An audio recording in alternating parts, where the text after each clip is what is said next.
Expliquez-nous, Rémi Bossaron, on en sait beaucoup plus aujourd'hui sur le profil des djihadistes français. Oui, grâce à une étude inédite, la première étude menée sur pratiquement tous les hommes incarcérés actuellement pour terrorisme islamiste en France. C'est une étude qui a été commandée par la mission de lutte contre la radicalisation. Elle a été réalisée notamment par le politologue Xavier Chrétien qui donne une longue interview à nos confrères du Monde.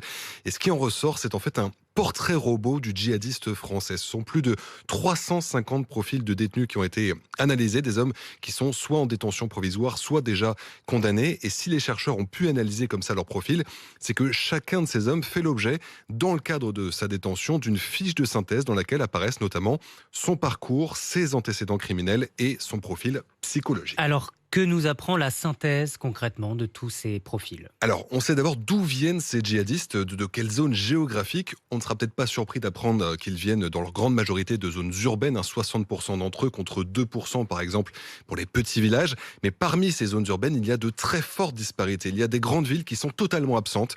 C'est le cas de Bordeaux par exemple. Et puis il y a le cas de Marseille qui interroge les chercheurs. Marseille qui, selon eux, apparaît sous-représenté au regard de sa population issue de l'immigration. Alors qu'à l'inverse, beaucoup de djihadistes viennent de régions où l'immigration est historiquement faible, comme la Bretagne, la Normandie ou le centre Val-de-Loire. Il y a une comparaison qui résume ce paradoxe apparent. Au moment de leur arrestation, il y avait autant de détenus qui habitaient à Marseille que de détenus qui habitaient à Orléans. D'autres informations surprenantes qui cassent les idées reçues? Oui, des informations en tout cas contre-intuitives, comme le disent les chercheurs. Par exemple, parmi ces djihadistes, très peu ont souffert d'instabilité affective ou familiale. Il y a autant de célibataires et d'hommes en couple que dans le reste de la population, et ils sont issus en majorité de familles stables. On note également que la majorité d'entre eux n'étaient pas des délinquants. Ils sont pour la plupart incarcérés pour la première fois. On note enfin qu'il y a parmi eux très peu de déséquilibrés, très peu souffrent de fragilité psychologique forte. En revanche, il apparaît clairement que les addictions sont très présentes chez eux, que ce soit une addiction à l'alcool, aux stupéfiants ou parfois au sexe.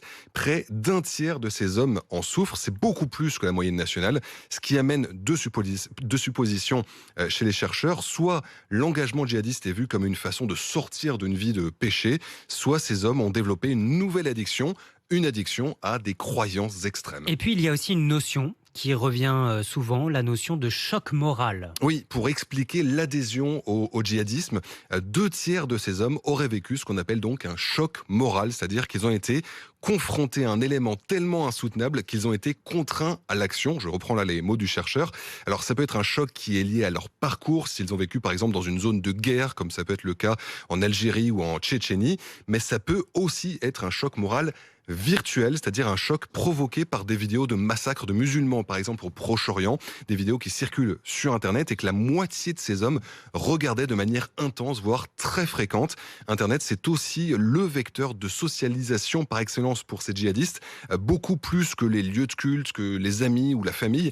Internet est pratiquement incontournable dans leur parcours, ce qui fait dire aux auteurs de cette étude que la lutte contre le djihadisme passe avant tout par la surveillance des réseaux sociaux et d'Internet. Merci beaucoup, Rémi Bossaron.